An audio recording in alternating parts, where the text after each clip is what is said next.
In this video, we're going to be changing out this light bulb for a ceiling fan. First thing we have to do is turn off the power to this light, and then we can start getting into it. This is the ceiling fan we're going to install. It's a Hunter brand, 48 inches wide. I suspect we'll have to add a little bit more bracing on the ceiling, but we'll see how it goes once we get this light off. This is pretty typical of what you'll see when you take off one of these lights. You'll have a hot line, and you'll have your neutral, then you'll have your ground. Copper wire is your ground, the white is your neutral, black is your hot. And because there's two light bulbs, you've got two blacks connecting to the hot of the house. And same with the neutral. We're just going to disconnect all that.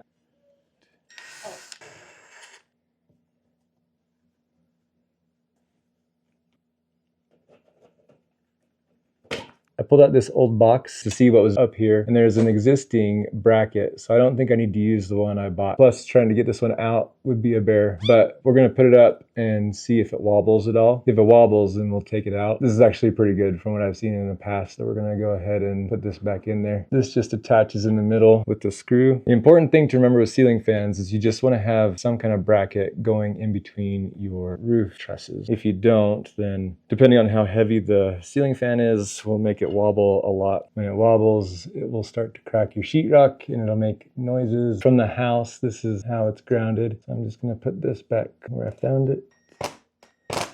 When we opened up the box for the Hunter ceiling fan, we noticed that the glass shroud was broken. Major bummer. We took it back to Costco and tried to get a replacement, but they don't have any on the shelves. Lowe's came through in the clutch and we got one from them. So we're going to install this one instead. We're going to mount this to the existing box here. And this is what's going to hold our ceiling fan. Put the hook right there.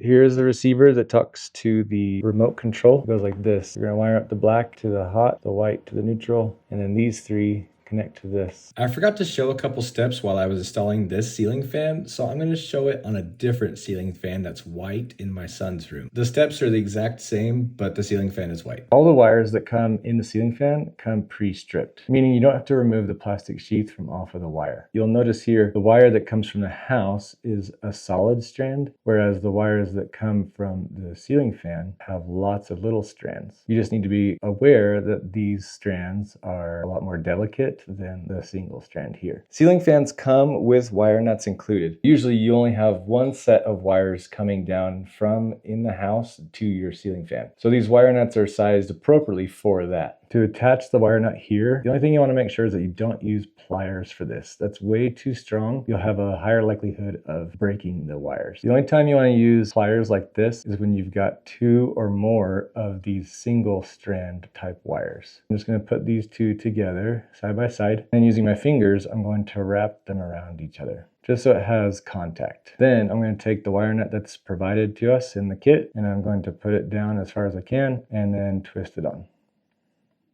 The wire nut just threads on. If you can't twist it anymore, that's one indication. You can tell when it's enough. If you start to notice that your wires start to twist on each other, then you're twisting it a little bit too much. Once it's on, these are good. The only time you would need to worry about potentially getting larger wire nuts is if you have multiple wires coming down into your ceiling box and you've got more wires to connect through your ceiling fan. In this case, we're just in a bedroom, and so we've only got one set of lights. So we've got black and the neutral connected to the receiver. Now we're going to match all these colors together. It's easy because they color coded it. Blues are connected. Whoops, I forgot a part. Forgot to put the beauty ring on.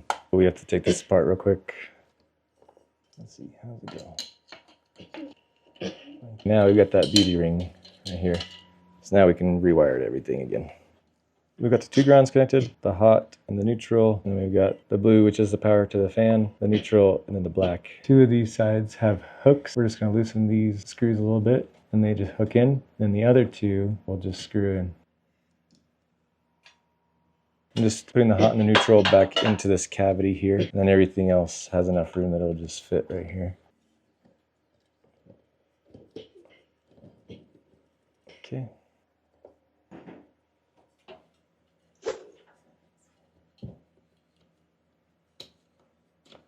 Put this in. Pull it in, pull it in. Each one came with their own little bracket. Oh, wrong way. Oh my gosh. Okay, now you put it in. Why is it so tiny? It's a little baby. Spin it towards you. Oh, but one's not in all the way. Yeah, I'll start working on this one while you work on that one. This is a special project. We're doing this for my college roommate's mom. So excited to do this because finally I have a chance to help give back to her. I'll rotate towards Oh my gosh, you're making me do all the hard work. You're making me do too. That's hard. When we were in college, she did a ton of stuff for us. I can't even remember how many times she invited us over for Sunday dinner. Super excited to do this for her. This was one of 2 projects we're going to do for her. The other one was in the bathroom changing out the shower head. So if you want to see that video, make sure to check in the description below. The last part. The last step to the ceiling fan install, we're going to attach the connector from the light to the fixture here, and then this whole unit goes up and twists clockwise onto the fixture. It's got grooves in it, so when you get to a certain point as you're turning it, it'll kind of set in place. Oh, wrong way. Let's twist it that That's way. in. Did you hear it click? Yeah, it is. I like the way it looks. Even with our little mishap, we've got the ceiling fan installed pretty fast. Ceiling fans also come with a toggle switch, so you can switch between summer and winter mode. This means you can change the direction the fan blades spin. For more DIY content like this, make sure to check out our other videos. Thanks so much for watching. We'll see you on the next one.